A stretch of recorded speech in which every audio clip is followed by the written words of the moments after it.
आज आम गोटे नुआ रेसिपी तैयारी करवा जार ना हला अंडा गोलमाल। से दरकार अंडा 3टी, 2टी को एमती छोट छोट काटी देथिबा, तापरे पियाज, लंका, धनिया पत्र, करी पत्र एवं टमाटो को मध्य काटी देथिबा। प्रथमे तावा बसई गरम होला पर तेल दबा। तेल गरम हुआ पर आम काटी पियाज लंका को पकेबा। तापर अल्प किसी छेचा रसुण एवं अदा पकेबा। एबे को भाजी हवा पई छाड़ी दबा।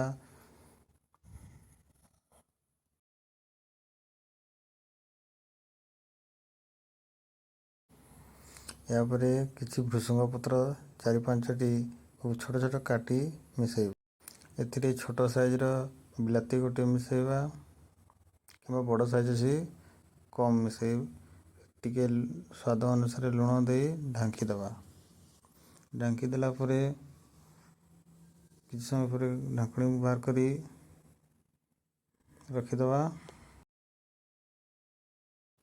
आवश्यक परिमाण हलदी, मसला एवं टिके मीट मसला कि चिकेन मसला जहाँ थो आप पकई पार।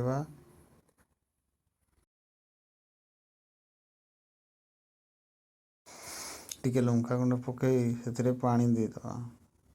भाजी गला पर मसला आमर काटी रखिथिबा अंडा को आनी आमे उपरे पकेबा। अंडा पकई सारा पर आमे ध्यान देबा से पानी जमती न देबा।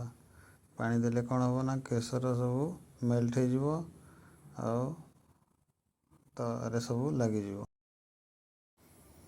अंडा गुडी को टिके भल भाव मसला सहित मिसई दबा। आमर अंडा गोलमाल प्रस्तुत हो जाइए।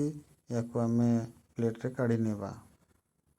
सबुतक भजा को बाहर कर देला परे आमर द्वितीय पर्याय आरंभ हो। तेल टिके दबा एवं आ गोटे जो रखिदबा अंडा को एठारे आमलेट तो नुह हाफ बॉयल टाइप रो करवा।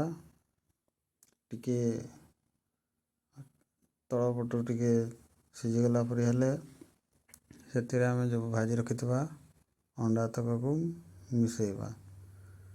मुझे सिझा अंडा जो भजा है से 2टी अंडा नहीं हाफ बॉयल जो हाफ बॉयल आमलेट गोटे नहीं।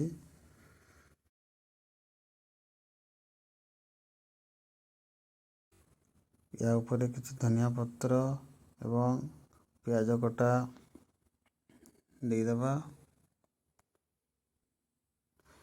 लंका खाऊले अधिक राग जदि खाऊंती ताले लंका टिके मध्य दे पारिबे। प्रस्तुत होगला आमर अंडा गोलमाल। आपण माने तैयारी करंतु केमती लागला निश्चित कमेंट करी जणांतु। धन्यवाद।